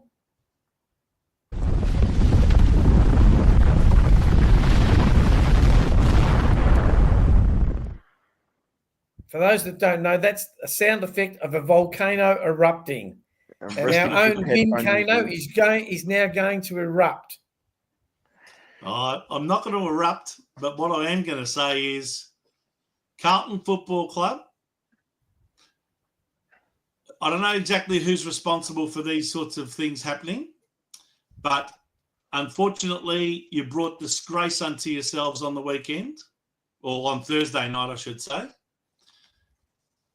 That day, news came through of the passing of one of the celebrated players to come over from Perth in Warren Ralph, who passed away suddenly at the age, I think, was 66. 66. So certainly, what's that? He's 66. Yeah, 66 years of age. He was, really admired by a lot of Carlton people, and also, much celebrated player over in Western Australia. For the club not to see fit to put black armbands on the arms of the players, that was shameful. I know the night was about Sam Doherty and it was about Jacob Wiedering and all of that, but what would it have taken to get all the players to wear the black armbands, honestly? Whoever is responsible for those sorts of decisions and for making it happen, I'm not sure who it is, but whoever you are, you ought to hang your head in shame, because to not wear the black armbands for a player of Warren Ralph's quality, to me, you let the club down. And it says a lot about the culture of the Carlton Football Club right now. Oh, wait, I'm going to stop you there. This comment here, complete and utter fucking nonsense. He's not generating controversy. It's bullshit. They should have worn him on Thursday night.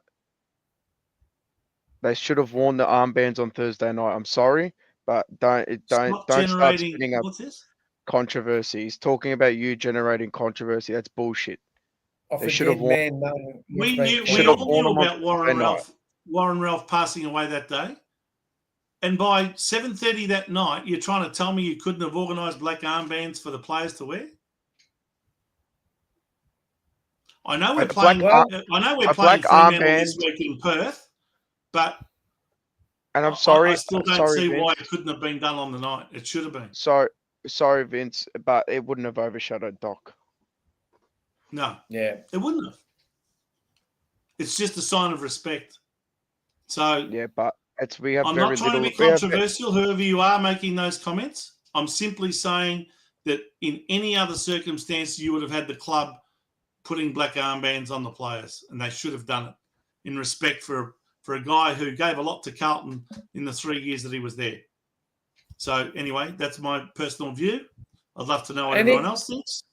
Vince, if it was agreed upon, then maybe the club should have come out and told us.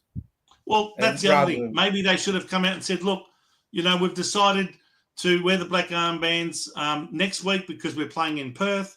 Warren Ralph was from Perth, was from Western Australia, so we thought it'd be more appropriate to do it next week. Okay, but they didn't say that. They didn't issue out any sort of statement. They didn't explain anything. As usual, you've just got to guess with this football club because their communication is terrible. So, mate, if they don't even have respect for us. I just felt it was wrong. Vince, they don't even have respect for us, let alone a past player. So that's all I need to know. Yeah, but they've got a program called Carlton Respects, haven't they, yeah. Seba? Yeah. you got to ask yourself who do they actually respect and who do they disrespect? Because at the moment, I don't see there's a lot of respect there for the fans, for the members, for the supporters who put in their hard-earned money. And where's the respect there? It's not happening. Yeah. And there's no respect to a past player who's passed away that we, in my view, should have worn the black armbands for on Thursday night. Anyway. Being purple and green, you may be correct. And all we're saying is, because you probably know, whereas we don't, we're just saying that as fans, we find that totally disrespectful. And at least the club should have given us a warning to say, hey, come out with a statement. This is what's happening. Yeah. Yeah. Come out with an email. I mean, when they want to send you an email on things that they think are important, they'll send you the email, all right, or they'll put it up on the Carlton website, or they'll send you a text message, or when it's something that they want to sell or make money out of, no worries. But something like this, there was no communication about it at all. And if we'd have known about it, we wouldn't have been doing this controversy. Yeah. But once again, the club, in their ultimate wisdom, decide not to tell us anything. But Joe, he's not whipping up any form of controversy. No, I know. I'm not. I'm just expressing my view. Exactly. That's right. And that's what I'm saying. If you knew that they were planning something next week, you may have said, okay, we respect that. But if the club had actually come out and explained their position, I probably wouldn't even be bringing this up right now. But they haven't. Yeah. I just think all Vince is saying is that, once again, we're left in the dark. We're not told shit because it probably doesn't make them money, and it's not being a good corporate citizen. And, I think the Carlton Football Club Limited, which is probably should be listed on the stock exchange soon, because we're not going to win a premiership, but we might make good profits for the shareholders. But anyway. Hey, Vince. Yes, Joe. It's now time for your bet of the week, and we're in the money. I don't think we won that much. I wish we did. Yeah, we did. We won our bet. All of them. Hawthorn, win. Bulldogs, win. Fremantle, win. Look at all those juicy odds. Win. Adelaide, win. Collingwood, win. And to pick 6 winners, you think that you'd get more than $1.85. Oh, no, we get $1.85. Anyway, now, listen, by the way, that's incorrect down the bottom, because if you remember last week, we decided because the no, I know. Yeah, I know. The bet didn't come off. We actually bet $50 and we got back $92.50. I know that. And this is your bet this week. So out of our $192.50, we're going to bet $42.50. Yep. At odds of $2.34 for these 6. Go for it, Joe. Well, who are they? I don't know who each of the teams are playing. Let me get. I can tell you. Melbourne are playing West Coast. Well, it's your bet. You tell us. And I'll tell you now that the way Melbourne's going, don't be surprised if West Coast knock them off. Anyway, we're going for Melbourne at Marvel Stadium. Marvel Stadium's a real bogey. It's a real hoodoo ground for Melbourne. They just very rarely ever win there. But hopefully, after today, Vince, can I just stop you for a sec? After today's game, Melbourne have rocketed out to $1.11. Well, and the Eagles are $6.70. This is all at the time I did these odds when I sent it to you, Joe. It was $1.10 at the time. I know. Gold Coast to beat Richmond at $1.06. Yes. Sydney to beat Essendon at $1.04. These are all very short, I know, but they do add up in the end. St Kilda to beat North Melbourne at $1.39. And by the way, I've looked at St Kilda's fixture for the rest of the year. They've got some very winnable games. They could end up finishing on something like 8 or 9 wins easily by the end of the season. Could end up overtaking us on the ladder. Anyway, St Kilda to beat North Melbourne at $1.39. Geelong to beat Port Adelaide down at the Cattery, $1.16. And Fremantle I've put to beat Carlton at $1.21. So they're the odds. $42.50 at $2.34 comes out to actually $100. It does. What's this $20 times $3? You haven't changed it. It should be $42 $1.50 times $2.34. You forgot to change that. I know. Mm. There's your balance before the bet. Before the bet, yes. Yeah. So, by the way, if we win that bet, our balance will come back out at $250. That's right. Just been up and down all year, haven't you, Vince? Oh, we started with 100, so It's all right. We've almost doubled it. You know what? You. You know what? Speaking of your bet there, and the West Coast Eagles, that $6.70. It's actually a really good price. I'd be taking it. I've already put together my multi, and I've got the Giants. I've already got the Giants, West Coast, Freo, and St Kilda. Well, I didn't include the Western Bulldogs versus the Giants because I really thought that's a real flip of the coin game. I also didn't include Adelaide and Hawthorn because that could be a flip of the coin game. And the other one I left out was Collingwood and Brisbane. And I think Brisbane will actually come back this week and really serve it up to Collingwood. I got a feeling that might be a flip of the coin game as well. Collingwood's not in the best form. Yeah. And Brisbane had a shocker against Gold Coast, but I think they're too good to just lie down against Collingwood. So I think, who knows, that could be a dress rehearsal for this year's grand final. But it could. I went for the other 6 games where I thought, even though the odds were short, as we found out from last week, short price winners are better than long price losers, Seb.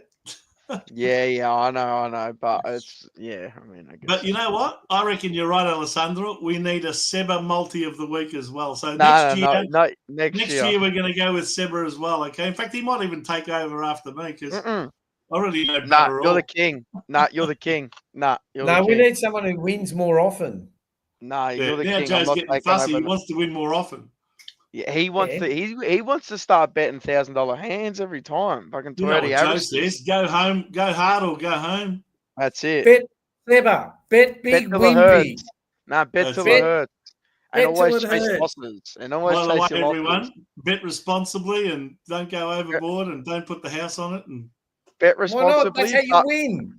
I give you one. Bet responsibly, but the losses can't run forever.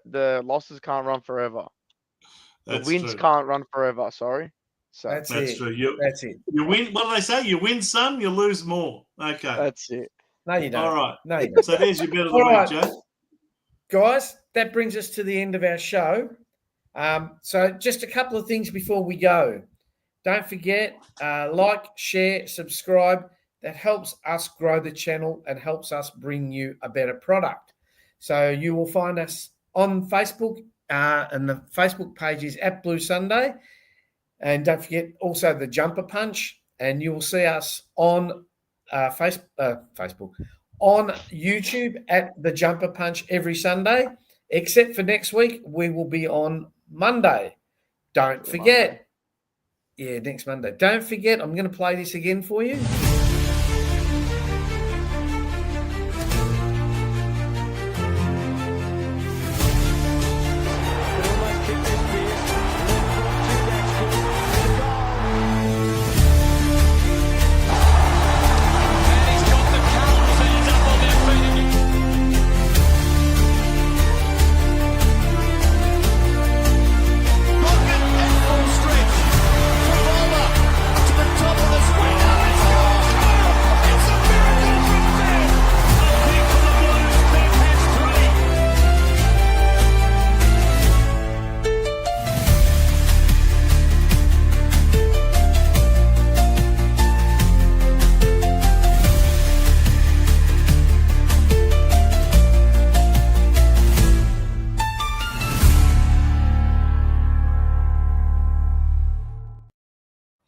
Okay, so you saw all the details there.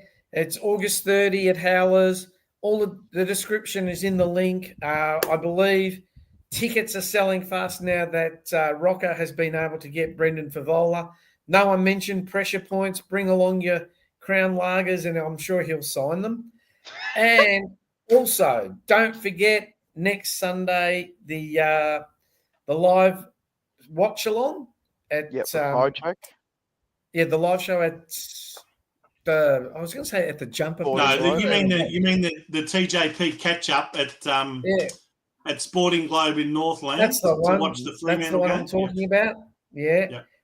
And don't forget, the newest member to our team, Bo, will have a watch along on YouTube. So I watched a little bit, and Bo's been in the chat. So I like everyone, if you can't get to the catch up, please support Bo. He's doing a wonderful job. Yeah, he's done a great job. job. Also, you're forgetting one thing. What's Your that? brother. After it, the emergency meetings. The emergency. Well, that's all coming in the final credits, but it's coming. Don't worry. I'm doing what Vince does to Mars. Sorry? I'm doing what Vince does to Mars. Vince always does this to Mars on the emergency meeting. Oh, good on you.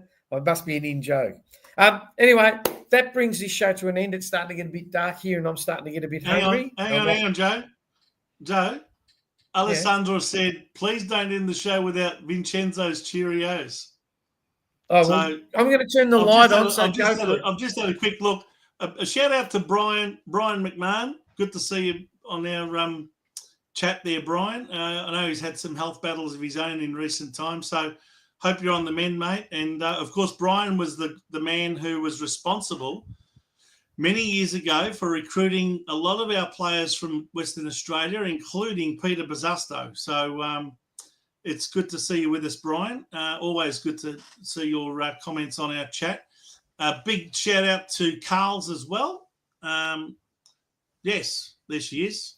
Thanks, boys. Good night, chat. So good to see you with us as well. Scotty Tompkins, Peter V, Rocco Moro, you all know who you are. You're much appreciated and valued. Rob Galicchio and My DC fan club as well is with us. So good to see all of our regulars are with us as usual. Yeah. And last but not least, I know this isn't, I'm going to have a Cheerio. Today would have been the birthday of my partner who passed away. So Yes. I've been at Temple most of the day. I hope she's watching, and I hope she's not doing a very good job of looking after my Carlton Football Club. So I'm going to have a go at her when I see her. So anyway, on behalf of Seba and Big Vincenz, Rocco in the background, David Rees-Jones, and everyone else associated with the Jumper Punch, good night. I hope you all have a great weekend. Stay safe, because we want to see you not this Monday, but next Monday watching our shows. And from all of us, it's good night from Vince. Yep, good night from me.